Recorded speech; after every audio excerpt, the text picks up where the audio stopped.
안녕하세요 여러분, 오영민 전도사입니다. 오늘은 여러분들과 교사는 누구인가 라는 제목으로 교사대학 강의를 나누려고 합니다. 저는 여기 나와 있는 두 권의 책을 참고했고 웬만하면 개론적이고 쉬운 이야기들로 강의를 준비했습니다. 오늘 강의는 총 3가지 주제로 나눠져 있는데요. 첫 번째는 교사는 소명을 받은 사람이다. 두 번째는 교사는 영적인 부모이다. 세 번째는 교사는 전문가이다 라는 3가지 주제로 교사의 정체성에 대한 이야기를 여러분들과 함께 나눠보려고 합니다.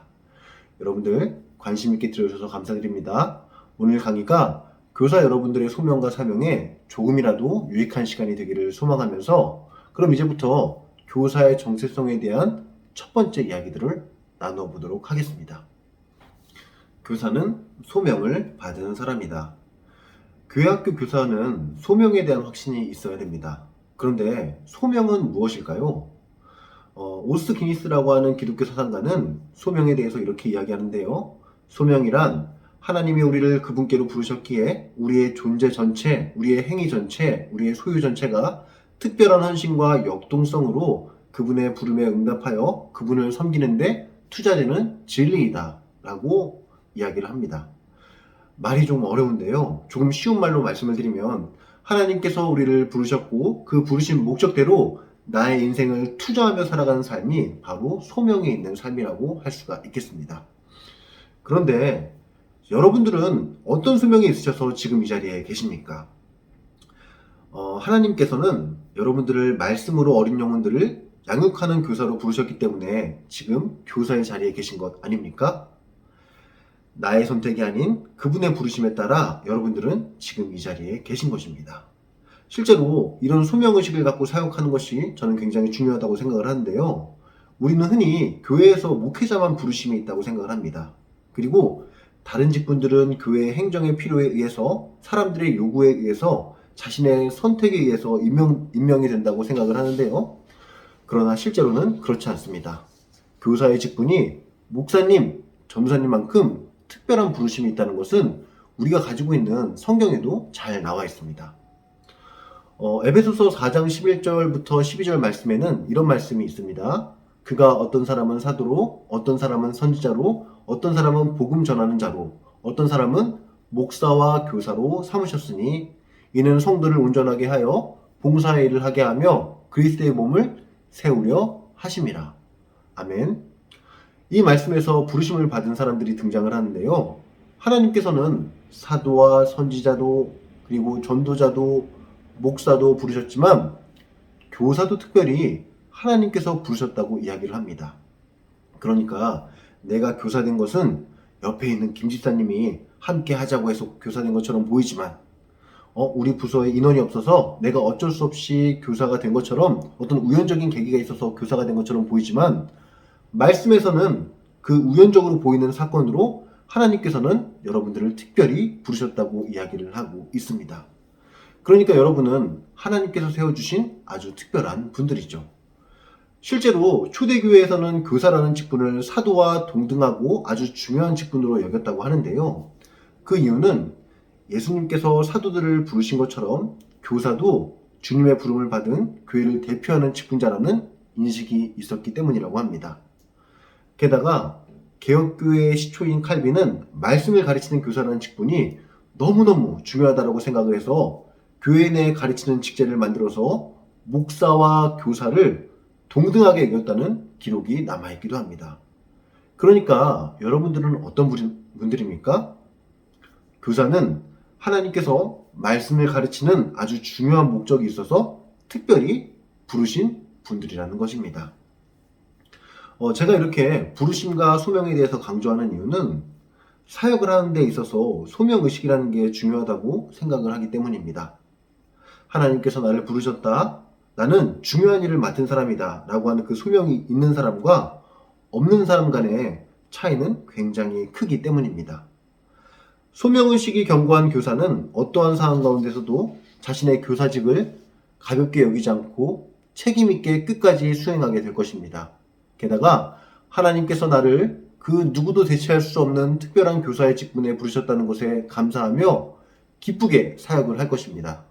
그러나 소명의식이 없는 교사는 자신의 상황에 따라 언제든지 교사직을 가볍게 내려놓기도 하고, 나의 교사직은 나 말고 다른 사람으로 대체될 수 있다는 생각 때문에 하나님께 특별히 감사하거나 기쁘게 사역을 감당하지 못하게 될 것입니다.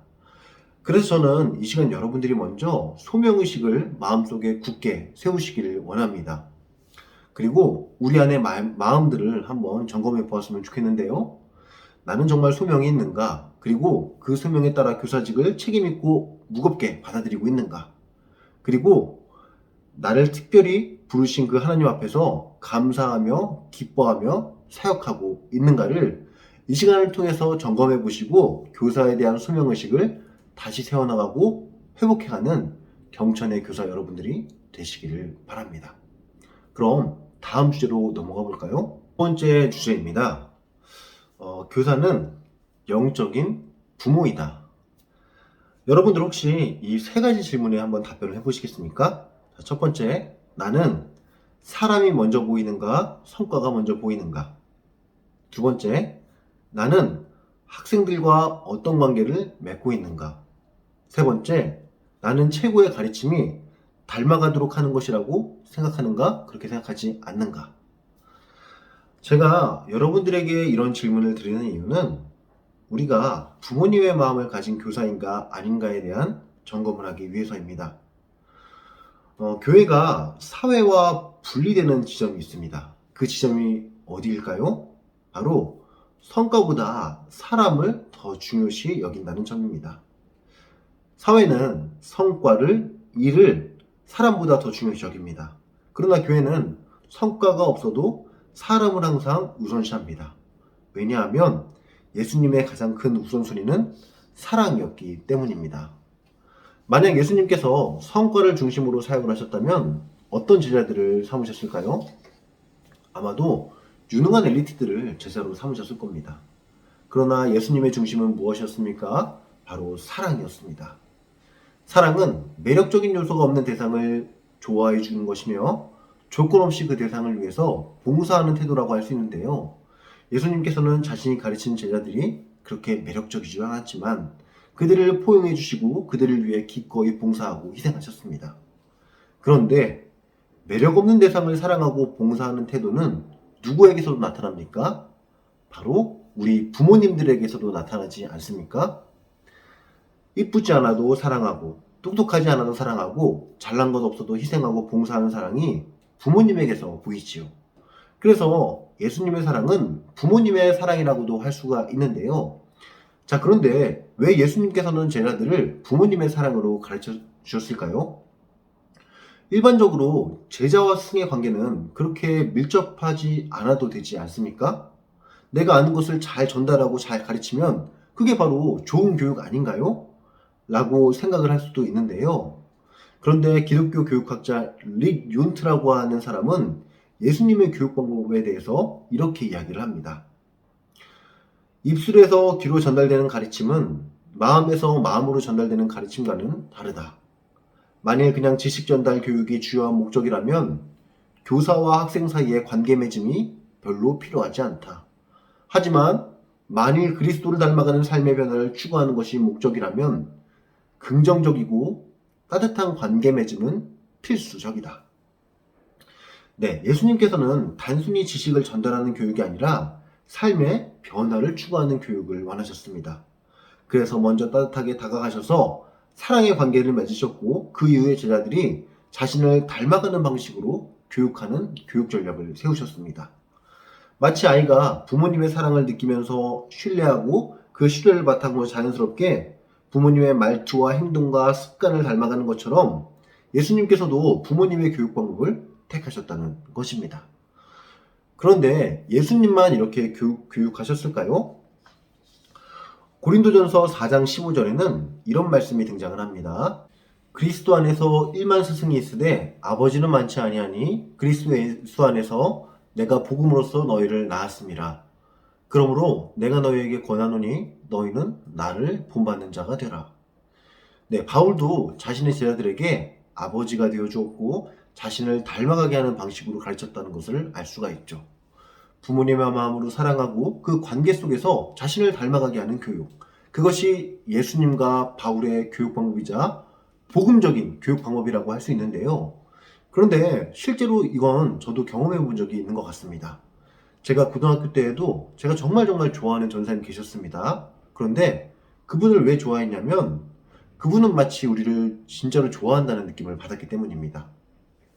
우리들의 고민도 잘 들어주고 항상 공감해 주시고 말씀을 일방적으로 가르쳐 주시기보다는 정말 우리와 친해지고 싶어서 같이 축구도 하고 게임도 하고 영화도 보러 다닌 전사님의 그 진정성이 느껴져서 친구들과 저는 전사님을 굉장히 좋아했던 것 같습니다. 그런데 그렇게 좋아하다 보니까 벌어지게 되는 일들이 있었는데요. 나도 모르게 전사님의 말투와 행동을 따라하게 되는 일들이 벌어지고 또 전사님이 좋아하시는 성경은 어떤 책인지 자연스럽게 궁금하게 되어서 읽기도 하고 또 전사님이 하시는 말씀은 모두 나에게 유익한 거구나 하면서 귀를 기울이고 설교를 들었던 적이 있었던 것 같습니다. 자, 그런데 영적인 부모가 된다는 것은 아마도 이런 게 아닌가 싶어서 여러분들께 말씀드렸습니다. 자, 이런 점에서 저는 여러분들에게 이렇게 말씀을 드리고 싶은데요. 교사는 영적인 부모라는 사실을 항상 기억하십시오.